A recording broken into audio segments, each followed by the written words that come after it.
This month, we're going to tackle our physical wellness a bit differently. In this video, I will be talking about the mindset around physical wellness, or what we call the internal focus, much like in previous months.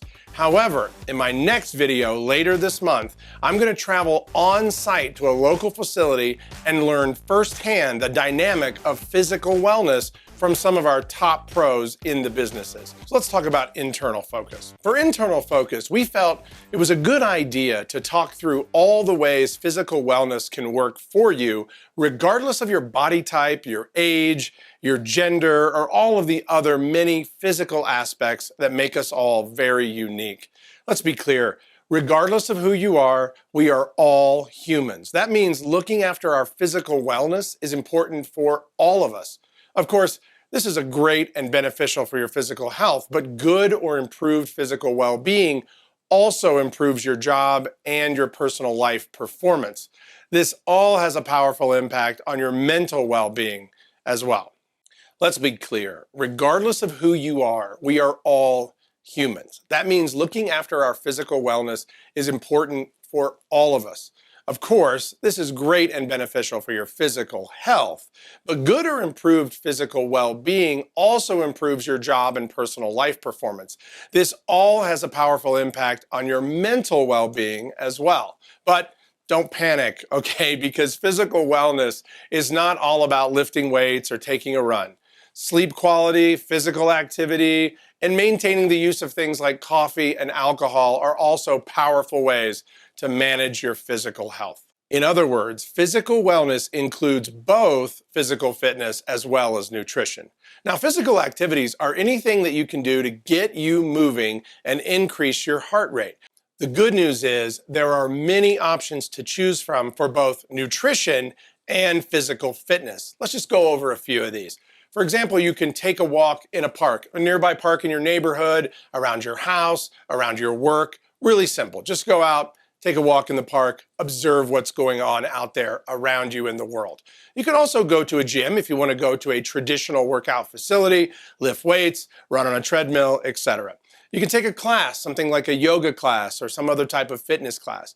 But there are other ways to get your body moving a little bit that necessarily are not so high impact. Something like gardening, for example, just a simple every day or every couple of days during the week out in the garden, tending to the garden can really get your heart rate going and can really help your physical fitness.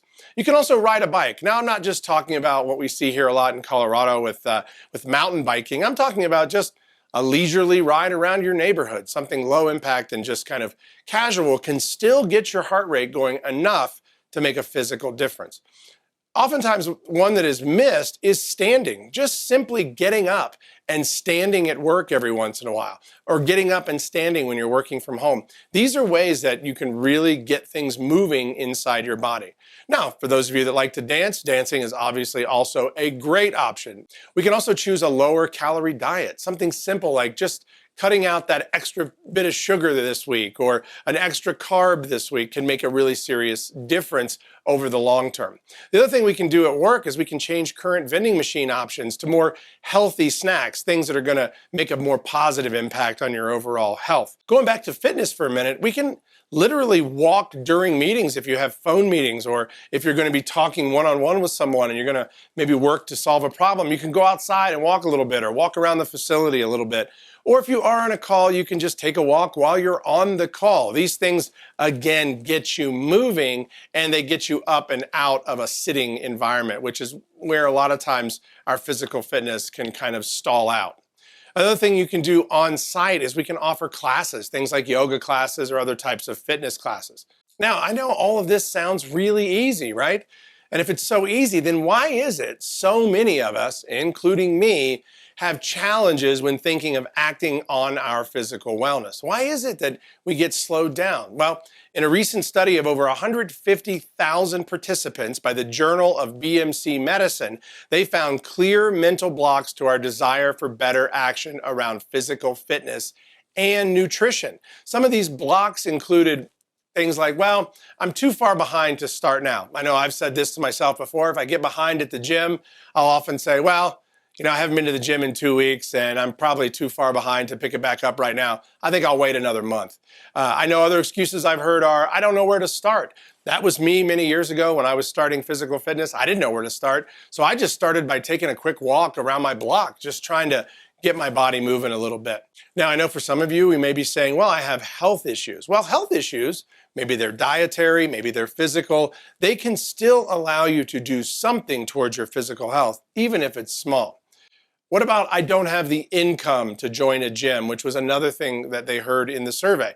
That's okay. You don't have to join a gym to do simple workout techniques like walking or sit-ups or push-ups, or just simply standing up during the day and lifting your legs and moving your legs back and forth can really get your heart moving.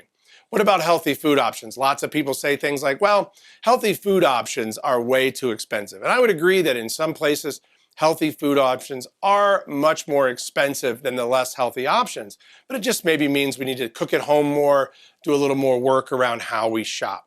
What about family dynamics? I know I have 4 children, I'm married, we have, lots of life activities. We oftentimes talk about how the family dynamics can come into play, but something we do is we use the crock pot a lot to make sure the meals are healthy and that we can all eat them as we're kind of coming and going throughout our busy schedule throughout the day. And what about scheduling? What about workload? What about these two things kind of crashing into each other where I'm so busy at work and I'm so busy with the hours I have in my day that I don't have time to eat healthy? But if you think about it, this is something I learned many years ago when I started working out more and eating better. One of my instructors said to me, hey, Todd, it takes just as much time to pick up the unhealthy snack as it does the healthy snack. The difference is how you prepare. So some of it can be how we prepare those snacks so that when our schedule gets busy and our workload is full, we're still able to eat well and still able to manage our diet well. So while each of these are valid excuses, they're valid reasons, what researchers found was that by taking small steps, people could actually make large changes over time. In his book, The Compound Effect, author Darren Hardy talks about how we all need to focus if we want changes to occur over time in our life. That is, if we want those changes to stick. One of the quotes he writes is, quote, adopting any change is like a merry-go-round. You get started by taking one small step and pushing one action at a time. Progress is slow, but once a newly formed habit has kicked in, momentum joins the party. Your success and results compound rapidly. And Darren's right when he says this. The key is that we have to start to push our, quote, merry-go-round of our health to get it started. And I think this is real freedom. It doesn't mean we have to do big things to make a huge difference in our lives when it comes to our physical wellness. It means we just have to start making some changes. The momentum gets easier once we're moving towards a goal. Another great comment in Hardy's book about forming new habits may help you. He says, quote, any new habit has to work inside your life and your lifestyle. If you join a gym that's 30 miles away, you won't go. If you're a night owl and the gym closes at 6 p.m., it's not going to work for you. Your gym must be close and convenient to fit into your schedule. If you want to lose weight and eat healthier, make sure your fridge and your pantry, they're all stocked with healthy options. Want to make sure you don't binge on vending machine snacks when you get midday hunger pangs? Keep nuts and healthy snacks in your desk drawer. Again, Darren's right. These are all these conscious changes we can make that seem kind of small in the moment, but they allow that merry-go-round, that momentum to build over time. And what we get is better overall physical wellness. So the big question for this dimension of wellness is for you to ask about your goals from a health perspective. Now, these may be simple, like cutting your calorie intake down by only 100 each day, or walking from your home to the closest stop sign every day. These little changes can make a big deal, but they can be more aggressive also, like adding a new distance to your walk each and every day or each week, slowly until you maybe reach a mile or 2 miles or 3 miles every day or every couple of days.